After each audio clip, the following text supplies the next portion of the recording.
Halo semuanya, perkenalkan nama saya Dito Rumapea dengan NIM L1A1-272 dari Program Studi Kehutanan Fakultas Pertanian Universitas Jambi. Video ini saya buat bertujuan untuk memenuhi tugas mata kuliah Fisiologi Pohon. Baiklah, pada kesempatan kali ini saya akan menjelaskan tentang fotosintesis. Nah, apa sih fotosintesis itu?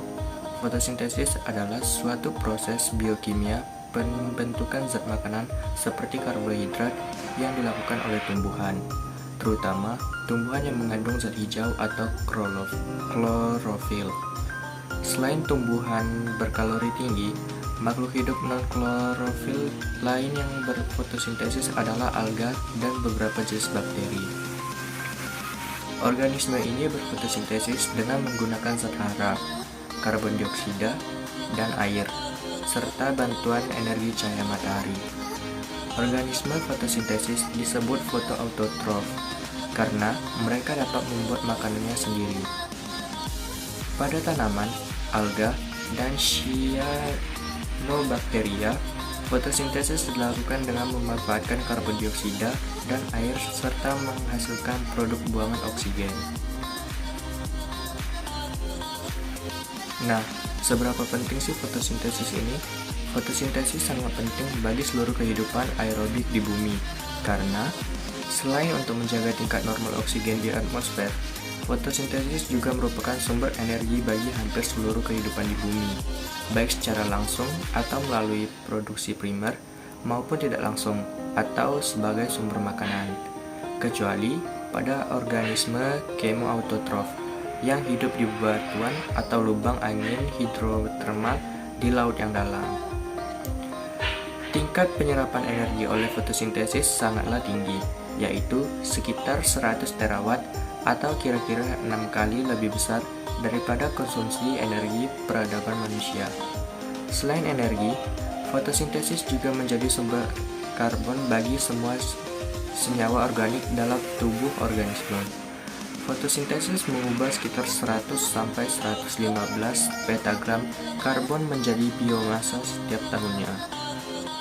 Nah, meskipun fotosintesis ini dapat berlangsung dalam berbagai cara pada berbagai spesies, namun beberapa cirinya selalu sama. Misalnya, prosesnya selalu dimulai dengan energi cahaya diserap oleh protein berklorofil yang disebut pusat reaksi fotosintesis. Nah, pada tumbuhan, protein ini tersimpan di dalam organel yang disebut kloroplas. Sedangkan pada bakteri, protein ini tersimpan pada membran plasma. Sebagian dari energi cahaya yang dikumpulkan oleh klorofil ini disimpan dalam bentuk adenosin trifosfat atau yang sering kita sebut ATP. Sisa energinya digunakan dalam reaksi yang mengubah karbon dioksida menjadi senyawa organik. Pada tumbuhan, alga, dan cyanobacteria dilakukan dalam suatu rangkaian reaksi yang disebut siklus Calvin. Namun, rangkaian reaksi yang berbeda ditemukan pada beberapa bakteri. Misalnya, siklus Krebs terbalik pada Chlorobium. Nah, banyaknya organisme fotosintesis memiliki adaptasi yang mengonsentrasikan atau menyimpan karbon dioksida. Tentu saja, hal ini membantu mengurangi proses boros yang disebut fotorespirasi yang dapat menghabiskan sebagian dari gula yang dihasilkan selama fotosintesis. Fotosintesis sangat memerlukan cahaya matahari, klorofil, air, dan karbon dioksida. Prosesnya adalah air diserap dari dalam tanah melalui akar, lalu menuju daun. Kemudian karbon dioksida diserap dari udara oleh daun melalui mulut daun atau stomata. Nah, melalui fotosintesis ini, air dan karbon dioksida kemudian diubah menjadi karbohidrat dan oksigen dengan bantuan energi cahaya matahari. Apabila cahaya matahari tidak ditemukan, maka dapat digantikan dengan energi cahaya lain, misalnya cahaya lampu neon. Oleh karena itu, fotosintesis dapat dilakukan kapanpun. Nah, namun secara alami, fotosintesis terjadi pada siang hari karena membutuhkan sinar matahari. Apabila energi dalam sebuah cahaya dapat memenuhi kebutuhan fotosintesis, maka fotosintesis dapat dilakukan pada malam hari. Nah, seperti yang sebelumnya, maka kita harus menggunakan cahaya lampu neon. Nah, apabila pada siang hari kita duduk di bawah pohon, maka akan terasa sejuk. Terasa sejuk, hal ini disebabkan oleh pohon tersebut yang sedang melakukan fotosintesis, di mana pada saat proses fotosintesis ini, pohon menghasilkan oksigen yang dikeluarkan melalui mulut daun atau stomata. Nah, pada fotosintesis ini terdapat dua tahapan yang dibedakan menurut kebutuhan cahaya dan tempat terjadinya, di mana ada reaksi terang dan reaksi gelap.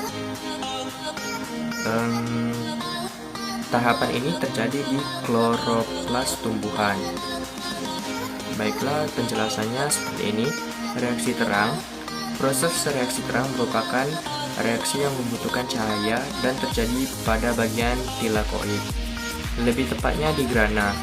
Pada reaksi terang ini akan terjadi pemecahan air dengan bantuan cahaya. Klorofil akan menyerap energi cahaya matahari, kemudian terjadi pemecahan air atau H2O yang menghasilkan oksigen atau O2 dan ion hidrogen. Ion hidrogen ini mengikat karbon dioksida dan menghasilkan glukosa. Namun, oksigen yang terbentuk akan dilepaskan ke atmosfer. Nah, hal inilah yang menyebabkan tadi kalau kita duduk di bawah pohon pada siang hari terasa sejuk. Nah, yang kedua ada reaksi gelap. Proses reaksi gelap merupakan reaksi yang tidak membutuhkan cahaya matahari. Namun, reaksi gelap ini tidak akan terjadi kalau nggak ada reaksi terang. Karena tujuan dari reaksi gelap ini mengubah karbon dioksida menjadi glukosa. Nah, glukosa yang dihasilkan ini akan dibentuk menjadi protein, asam nukleat, lemak, dan karbohidrat struktural yang kemudian akan didistribusikan ke seluruh bagian pada tumbuhan. Kemudian bagian glukosa yang tersimpan akan menjadi sumber bahan makanan untuk makhluk hidup lainnya, seperti kita manusia yang akan memakan buah-buahan pada tumbuhan. Baiklah, kiranya cukup sekian penjelasan dari saya. Terima kasih.